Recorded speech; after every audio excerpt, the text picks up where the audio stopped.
Friends, ఈరోజు మళ్ళీ మనం విజయనగర రాజ్యం గురించి కొన్ని కాన్సెప్ట్లు మాట్లాడుకోవడానికి ప్రయత్నం చేద్దాం.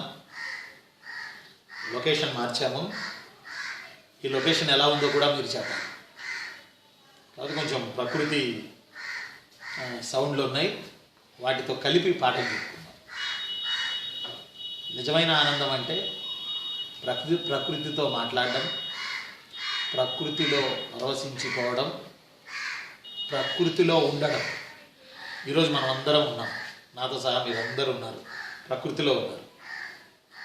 ఎప్పుడు ప్రకృతిలో ఉంటే కుదరదు కదా, ఉద్యోగం కావాలిగా, ఉద్యోగం కావాలిగా. అందువల్ల ఇప్పుడు ప్రిపరేషన్ మొదలు పెడదాం. నిన్న మనం విజయనగరాన్ని దర్శించిన విదేశీ యాత్రికుల గురించి నిన్న మనం మాట్లాడుకున్నాం. ఒక అబ్దుల్ రజాక్ విజయనగరం గురించి, అందులో పాలెగాళ్ల గురించి, దళారుల గురించి, విజయనగరపు సంపద గురించి, విజయనగరపు ఐశ్వర్యం గురించి అబ్దుల్ రజాక్ చెప్పారు. ఈయన పర్షియా రాయబారి, పర్షియా దేశం నుంచి వచ్చారు. పర్షియా రాయబారి రెండవ కుసురు అనే పర్షియా రాజు అబ్దుల్ రజాక్ని విజయనగరానికి పంపారు. ఆ సమయంలో విజయనగరంలో రెండో దేవరాయలు ఉన్నారు. వారి కాలంలో వచ్చారు అబ్దుల్ రజాక్. వారు విన్నవి కన్నవి నిన్న మనం చెప్పడం జరిగింది. వారు దళారుల గురించి చెప్పారు, పాలెగాళ్ల గురించి చెప్పారు, దళారుల గురించి చెప్పారు, అలానే ఎగుమతులు దిగుమతుల గురించి చెప్పారు, సంతల గురించి చెప్పారు. విజయనగర రాజ్యంలో వజ్రాలు వైడూర్యాలు రాసులుగా పోసి అన్నారు అనే జననానుడి గురించి మొట్టమొదటిగా మనకు తెలియపరిచింది మన అబ్దుల్ రజాక్ గారే. అలానే వీరు ఇలాంటి నగరాన్ని నేను ఎన్నడూ చూడలేదు, నా కళ్ళు చూడలేదు, ఇక పైన కూడా చూడజాలవు, ఇది అద్భుతమైన నగరం అన్నారు అబ్దుల్ రజాక్. Okay, right. మరి అలానే విజయనగర రాజ్యంలో రెండవ దేవరాయలు పీరియడ్లో మరొక విదేశీ యాత్రికుడు వచ్చారు. ఆయన బేసికల్లీ వెరైటీగా చెప్పాలంటే హనీమూన్ చేయడం కోసం వచ్చారు. అది కూడా వారి హనీమూన్ విజయనగరంలో చేయడానికి వచ్చారు. వారి పేరే ఇటలీ నుంచి వచ్చినటువంటి ఆయన నికోలో డి కాంటే లేదా నికోలో డి కాంటి అని ఆయన. ఈయన ఏది సతీ సమేతంగా విజయనగరాన్ని దర్శించారు. ఇది ఇంపార్టెంట్. ఎవరైనా విదేశీ యాత్రికులు వస్తే వాళ్ళు సింగిల్గానే వచ్చారు, వాళ్ళ సంసారాలని వాళ్ళ సంతానాన్ని వేసుకురాలేదు. కానీ నికోలో డి కాంటే రావడమే ఆయన తన భార్యతో సహా మన దేశాన్ని దర్శించారు, మన విజయనగరాన్ని దర్శించారు. తన భార్యతో సహా మన విజయనగరాన్ని దర్శించారు.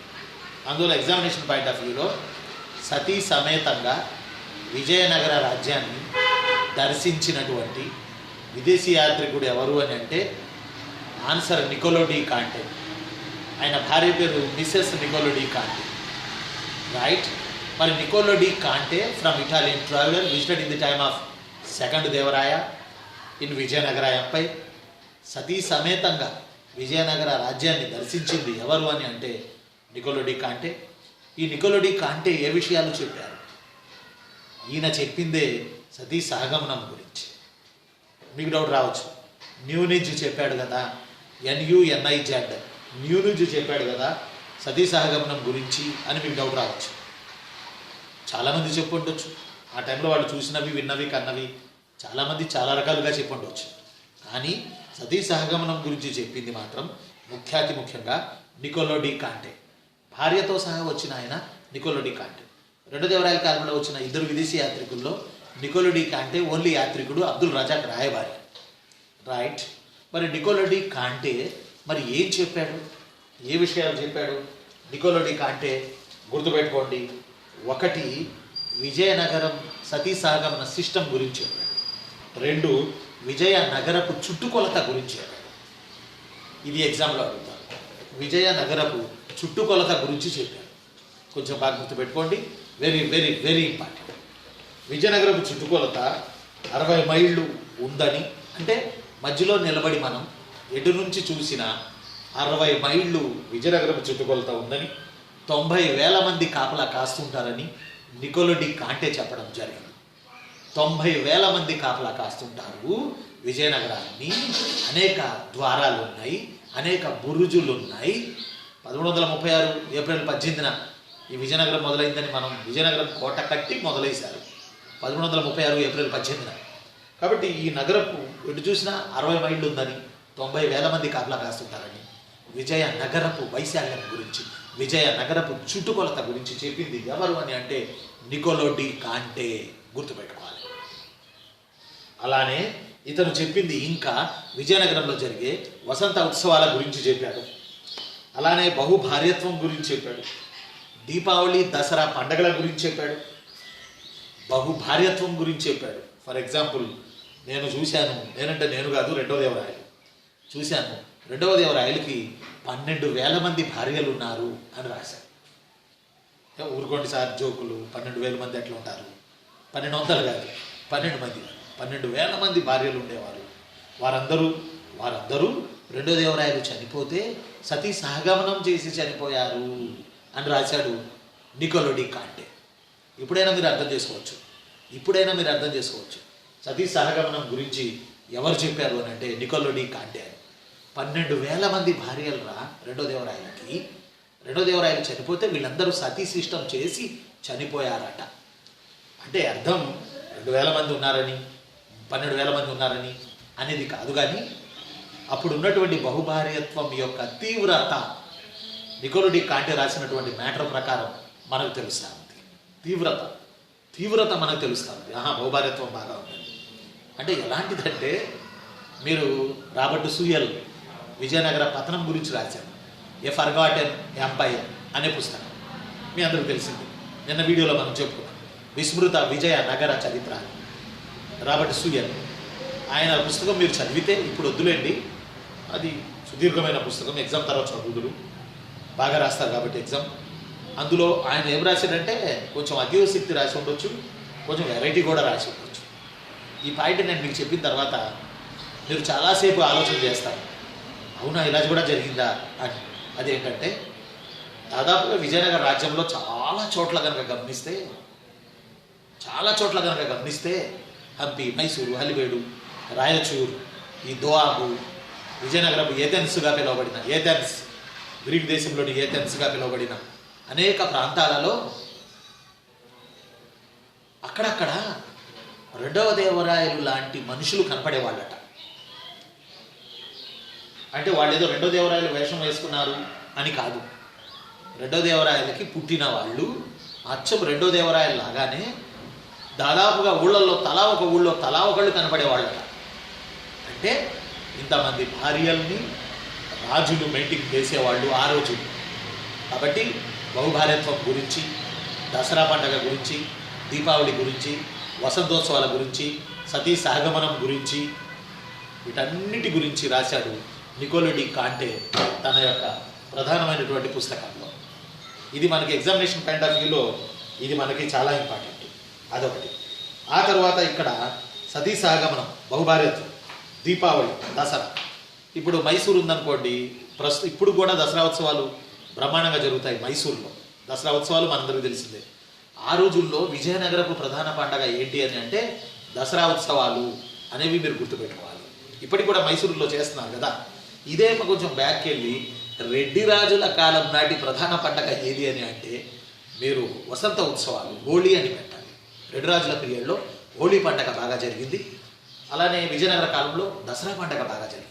అందువల్ల నవరాత్రి ఉత్సవాలు, దీపావళి ఉత్సవాలు, వసంత ఉత్సవాలు అంటే పండగల గురించి చెప్పాడు నికోలో డి కాంటే. అలానే భార్యతో వచ్చాడు నికోలో డి కాంటే. విజయనగరాన్ని దర్శించిన 30 మంది వరకు విదేశీ వచ్చిన వాళ్ళల్లో భార్యతో సహా వచ్చిన ఏకైక క్యాండిడేటు నికోలో డి కాంటే. కాబట్టి ఇలా కూడా సివిల్స్లో అడిగిన రోజులు ఉన్నాయి ప్రశ్న. కాబట్టి నికోలో డి కాంటే బహుభార్యత్వం గురించి చెప్పాడు, సతీ సహగమనం గురించి చెప్పాడు, దసరా, దీపావళి, వసంతోత్సవాల గురించి చెప్పాడు, విజయ నగరపు చుట్టుకొలత గురించి చెప్పాడు. విజయనగరపు చుట్టుకొలత వైశాల్యం ఎటు నుంచి చూసిన 60 కిలోమీటర్లు ఉండేదని, ఎటు నుంచి చూసిన 60 కిలోమీటర్లు విజయనగరపు వైశాల్యం ఉండేదని, 90,000 మంది సైనికులు కాపలా కాస్తూ ఉండేవాళ్ళని నికోలో డి కాంటే తను చెప్పడం జరిగింది. తన భార్య మిసెస్ నికోలో డి కాంటేను తోడు తెచ్చుకోండి. కాబట్టి ఎగ్జామినేషన్ పాయింట్ ఆఫ్ వ్యూలో నికోలో డి కాంటేని ఏమేం మ్యాటర్ చెప్పాడు, ఏ ఏ విషయాలు చెప్పాడు అనేవి మీరు గుర్తుపెట్టుకోండి. ఆ తర్వాత మరొక క్యాండిడేట్ విజయనగర రాజ్యాన్ని దర్శించినటువంటి మరొక ముఖ్యమైనటువంటి క్యాండిడేట్ పేరు డురెట్ బార్బోజా. డురెట్ బార్బోజా, డియుఆర్ఈటి, డురెట్ బార్బోజా, BARBOZA, డురెట్ బార్బోజా అనే ఆయన మరొక ఆయన. ఈయన పోర్చుగీసు యాత్రికుడు, విజయనగర రాజ్యానికి వచ్చాడు. విజయనగర రాజ్యంలో లౌకికత్వం, సెక్యులరిజం ఎక్కువ అని చెప్పాడు డురెట్ బార్బోజాన్ అనే ఆయన. ఫ్రమ్ పోర్చుగీస్ ట్రావెలర్ డురెట్ బార్బోజాన్ అనే ఆయన. ఈయన విజయనగరంలో పరమత సహనం గురించి చెప్పాడు. ఒక మాట చెప్పాలంటే ఇతను రెండో దేవరాయల కాలంలో వచ్చినట్లు మనకు ఆధారాలు ఉన్నాయి. అక్కడక్కడ కొన్ని చోట్ల వేరే వాదనలు కూడా ఉన్నాయి. మా తమ్ముడు ఒక ఆయన కామెంట్ పెట్టాడు, ప్రతి వాదం ఒక వివాదమే కదా అని. కరెక్ట్గా చెప్పావు, వివాదమే. అయితే ఆయన క్వశ్చన్ పేపర్ ఇచ్చే ఎగ్జామినర్ కూడా ఇది ప్రాబ్లమే. అందువల్ల అతను ఇలాంటి వివాదాలను పెట్టుకోవడానికి ఇష్టపడ్డాడు. కాబట్టి మనకి ఆన్సర్ క్లారిటీనే ఇస్తాడు తను. కాబట్టి Duarte Barbosa from Portuguese traveller, he visited in Vijayanagara empire. He wrote religion tolerance in the time of Vijayanagara empire. ఇతను విజయనగర రాజ్యంలో మత సహనం గురించి చెప్పాడు. వాళ్ళు మన డురెట్ బార్బోజా చెప్పిన మాట ఏంటంటే, విజయనగర రాజులు న్యాయం చెప్పేటప్పుడు బైబిల్ని, భగవద్గీతను, ఖురాన్ని పెట్టుకొని పాలిస్తారని. న్యాయం చెప్పేటప్పుడు వీళ్ళు హిందువుల, వీళ్ళు ముస్లింల, వీళ్ళు క్రైస్తవుల అని చూడరు, చక్కటి న్యాయాన్ని చెప్తారు. కాబట్టి పర్వత సహనం విజయనగర రాజ్యంలో ఎక్కువ. ఆల్రెడీ మనం ఎప్పటి నుంచో అదే చెప్పుకుంటాం కదా, ఎక్కువ అని చెప్పిన ఆయన Duarte Barbosa from Portuguese traveller. ఇతను విజయనగర రాజ్యాన్ని దర్శించాడు. ఓకే. ఆ తర్వాత ఇంకొక ఆయన డొమింగో పేయస్, ఫోర్త్ వన్. తమ్ముడు fourth one Domingo పేయస్.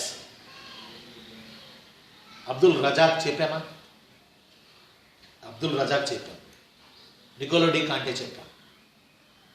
డురెట్ Barbosa from Portuguese traveller అని చెప్పాం. ఇప్పుడు ఫోర్త్ వన్ మరొక ఆయన డొమింగో పేయస్. ఈయన ఆల్సో పోర్చుగీస్ ట్రావెలర్. అయితే ఇతను వెరైటీ ఏంటంటే, ఇతను మంచి చిత్రకారుడు. ఇతను చూసిన మనిషిని నిమిషంలో గీసేస్తాడు. ఒక వ్యక్తిని 10 మంది గీస్తే అతని శరీరంలోని ఏ పార్టుని ఎవరు గీశారో చెప్పగలిగిన సమర్థుడు డురెట్ బార్బోజా. డొమింగో పేయస్. ఈ Domingo Paes from Portuguese traveller. ఇతను ఆర్టిస్ట్ బేసికల్లీ. ఇతను కృష్ణదేవరాయల కాలంలో విజయనగరాన్ని దర్శించాడు. శ్రీకృష్ణదేవరాయలు గారి కాలంలో ఇతను విజయనగరాన్ని దర్శించాడు. ఎవరైనా డొమింగో పేయస్. ఇతను చిత్రకారుడు, బొమ్మలు గీస్తాడు. ఇతను ఈరోజు కృష్ణదేవరాయల్ని మనం చూస్తున్నాం, నెట్లో చూస్తున్నాం. ఒక పిక్చర్ లైన్ డ్రాలో మనం కృష్ణదేవరాయల్ని చూస్తున్నాం. మీసాలు కిరీటం. ఎక్కడ చూసినా ఇదే ఫోటో ఉంటుంది. పైన తిరుమలలో ఉన్న ఫోటో అది వేరు, అది శిల్పం. కృష్ణదేవరాయలు తన భార్య తిరుమలాంబ, మరో భార్య చిన్నాదేవి లేదా అన్నపూర్ణాదేవి, వీళ్ళిద్దరితో కలిసి గ్రూప్ ఫోటో దిగాడు కృష్ణదేవరాయలు. దేవేరులు చెరో పక్క నిలబడగా. అది అక్కడ తిరుమలలో. ఆ సందర్భం ఏందో కృష్ణదేవరాయలు చెప్పుకునే టైం వస్తే, అవకాశం కుదిరితే అది చెప్పుకుందాం. కానీ కృష్ణదేవరాయలు చిత్తరువుని ఈ రోజుకి మనం చూస్తూ ఉన్నాం. ఆ చిత్తరువుని, ఆ ఫోటోని, ఆ లైన్ డ్రాని మనకు అందించిన ఆర్టిస్టు డొమింగో పేయస్. ఆ రోజు ఆయన కృష్ణదేవరాయల పీరియడ్లో వచ్చాడు. కృష్ణదేవరాయల దగ్గర ఆతిథ్యం తీసుకున్నాడు. కృష్ణదేవరాయల దగ్గర ఉన్నాడు. చాలా రోజులు కృష్ణదేవరాయల దగ్గర తను ఉన్నాడు. తను కృష్ణదేవరాయల గురించి, ఆయన శరీరం, ఆయన మూర్తిమత్వం, పర్సోనా అంటారు డిఎస్సిలో, ఆయన మూర్తిమత్వం గురించి ఒక కొటేషన్ చెప్పాడు డొమింగో పేయస్. కృష్ణదేవరాయలు కొడగరి కాదు, పొట్టి కాదు. కృష్ణదేవరాయలు ఎస్కేడి కొడగరి కాదు, పొట్టి కాదు, మధ్య రకం, బొద్దుగా ఉంటాడు, మధ్య రకం బొద్దుగా ఉంటాడు. అయితే అతనంటే హిందుస్థాన్కి హడల్. కాకపోతే అతని ముఖంపై స్ఫోటకపు మచ్చలున్నాయి, స్మాల్ పాక్స్, స్ఫోటకపు మచ్చలున్నాయి అతని ముఖంపై అని కృష్ణదేవరాయలి మూర్తిమత్వాన్ని వర్ణించిన విదేశీ యాత్రికుడు డొమింగో పేయస్. ఎంత ఇంపార్టెంటో తెలుసా, ఎంత ఇంపార్టెంటో తెలుసా? సివిల్స్లో అడిగాడు. అతని ముఖంపై స్ఫోటకం మచ్చలు ఉన్నాయి, ఇంగ్లీష్లో స్మాల్ పాక్స్ అని పెట్టాడు. కనుక కృష్ణదేవరాయలి మూర్తిమత్వాన్ని వర్ణించింది డొమింగో పేయస్. అతని చిత్తరువుని గీసింది Domingo Paes, from Portuguese traveller. Right? ఇతను చెప్పాడు కృష్ణదేవరాయలు పొడగలి కాదు, పొట్టి కాదు, మధ్య రకం, చక్కని మూర్తి, బొద్దుగా ఉంటాడు, కాకపోతే ఉల్లాసవంతుడు, అతని ముఖంపై స్ఫోటకం మచ్చలున్నాయి, అతను అంటే హిందుస్థాన్లో హడల్, హిందుస్థాన్లో హడల్ అని చెప్పాడు Domingo Paes, from Portuguese traveller.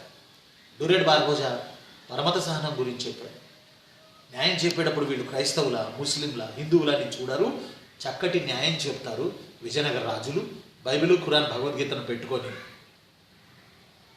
అని చెప్పాడు. నికోలో డి కాంటే దసరా, దీపావళి, వసంతోత్సవాలు, విజయనగరం చుట్టుకొలత, సతీసాగమనం, బహుభార్యత్వం గురించి చెప్పాడు. అబ్దుల్ రజాక్ వచ్చేమో విజయనగరపు ఐశ్వర్యాన్ని వర్ణించాడు, దళారుల గురించి చెప్పాడు, పాలెగాళ్ల గురించి చెప్పాడు, ఎగుమతులు దిగుమతుల గురించి చెప్పాడు, సంతల అంగాళ్ళ గురించి చెప్పాడు. రైట్? కాబట్టి ఇప్పటివరకు మనం చిన్నులు, తమ్ముళ్ళు నలుగురు గురించి మనం చెప్పుకున్నాం. ఒక ఆయన అబ్దుల్ రజాక్ అని, రెండో ఆయన నికోలో డి కాంటే అని, మరొక ఆయన డ్యూరెట్ బార్బోజా అని, మరొక ఆయన డొమింగో పేయస్ అని. ఆ తర్వాత డొమింగో పేయస్ ఇంకోటి చెప్పిన కత్తి లాంటి ఇంపార్టెంట్ పాయింట్ ఏంటంటే, ఇది మళ్ళీ మీరు తీసుకెళ్ళి వేరే వేరే వాటిల్లో పెట్టకండి, వేరే వేరే పుస్తకాలు ఇలా రాసి ఉంది సార్ అని అని భయపడకండి, బాధపడకండి, నేను చెప్పింది గుర్తుపెట్టుకోండి. బలుల గురించి కూడా చెప్పాడు. బలులు, సాక్రిఫైజెస్, బలుల గురించి కూడా చెప్పాడు. ఎవర్రా? డొమింగో పేయస్. కృష్ణదేవరాయలి మూర్తిమత్వాన్ని చెప్పాడు. బలులు ఎంత ఘోరంగా జరిగేవో విజయనగర రాజ్యంలో వాటి గురించి వివరించాడు డొమింగో పేయస్. ఆయన ఏం చెప్తాడంటే, నవరాత్రి ఉత్సవాల సందర్భంగా రాజధానిలో అంటే విజయనగరంలో ప్రతిరోజు 150 మేకలు, 24 దున్నలు బలి అయ్యేవి. 150 మేకలు, 24 దున్నలు బలి అయ్యేవి ప్రతిరోజు. ఇది నవరాత్రి ఉత్సవాల సందర్భంగా. అయితే చివరి రోజు 50 దున్నలు, 400 మేకలను బలిచ్చేవాడు. నేను చెప్పింది కాదురా నాయన, డొమింగో పేయస్ చెప్పిన మాట. చివరి రోజు 50 దున్నలు, 400 మేకలు బలిచ్చారు అని చెప్పాడు. విజయనగర రాజ్యంలో బలుల గురించి చెప్పిన మహానుభావుడు డొమింగో పేయస్. రైట్? ఆ తర్వాత మనం విజయనగర రాజ్యంలో ఇంకా వచ్చిన వాళ్ళని కనుక మనం చూస్తే, Ferro Nuniz, fifth one important అయిన వాళ్ళల్లో 5వ వ్యక్తి Ferro Nuniz, FERRO, Ferro, NUNIZ, Nuniz, Ferro Nuniz, NUNIZ. ఈ ఫెర్రో న్యూనెజ్ బాగా గుర్తుపెట్టుకోవాలి, పోర్చుగీసుల గుర్రాల వ్యాపారి. ఇతను పోర్చుగీసుల గుర్రాల వ్యాపారి. చిన్న విజయనగర రాజులు, ముఖ్యంగా కృష్ణదేవరాయలు పోర్చుగీసుల నుంచి గుర్రాలను దిగుమతి చేసుకునేవాళ్ళు. పోర్చుగీసుల నుంచి ఆర్మీ జనరల్స్ని దిగుమతి చేసుకునేవాళ్ళు. ఈ ఆర్మీ జనరల్స్ విజయనగరంలో కృష్ణదేవరాయల సైన్యానికి ట్రైనింగ్ ఇచ్చారు. ఇందులో కత్తి పాయింట్ ఉంది, ఎవరికి చెప్పకండి. అదేంటంటే మొట్టమొదటిగా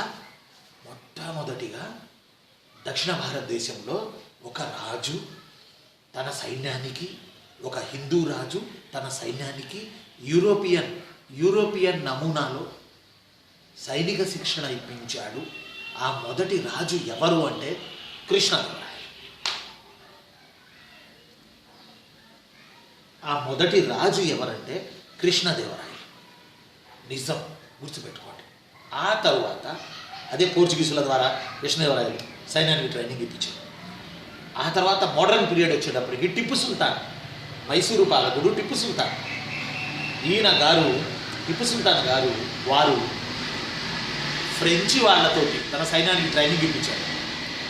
ఇంగ్లీష్ వాళ్ళకి వ్యతిరేకంగా, ఇంగ్లీష్ వాళ్ళ మీద పోరాడటానికి ఫ్రెంచి వాళ్లకు వ్యతిరేకంగా, ఫ్రెంచి వాళ్ళ ద్వారా తన సైన్యానికి ట్రైనింగ్ తీపించాడు టిప్పు సుల్తాన్. యూరోపియన్స్ అయిన ఫ్రెంచ్ వాళ్ళతోటి ఇంగ్లీష్ వాళ్ళకి వ్యతిరేకంగా ఇంగ్లీష్ వాళ్ళతో పోరాటం.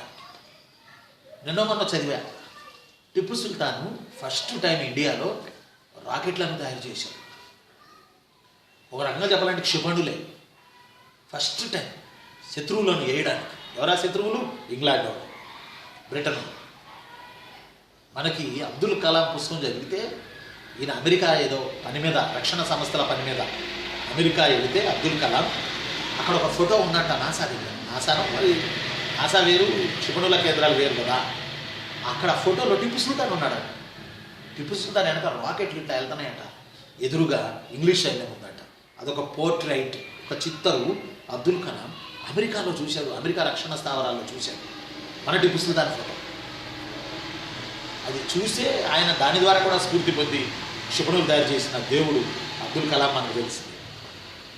కాబట్టి పోర్చుగీసుల విషయానికి కనుక వస్తే మనం ఇక్కడ ఎక్కడున్నామంటే మనం ఫెర్రో న్యూనిజ్ దగ్గర ఉన్నాం.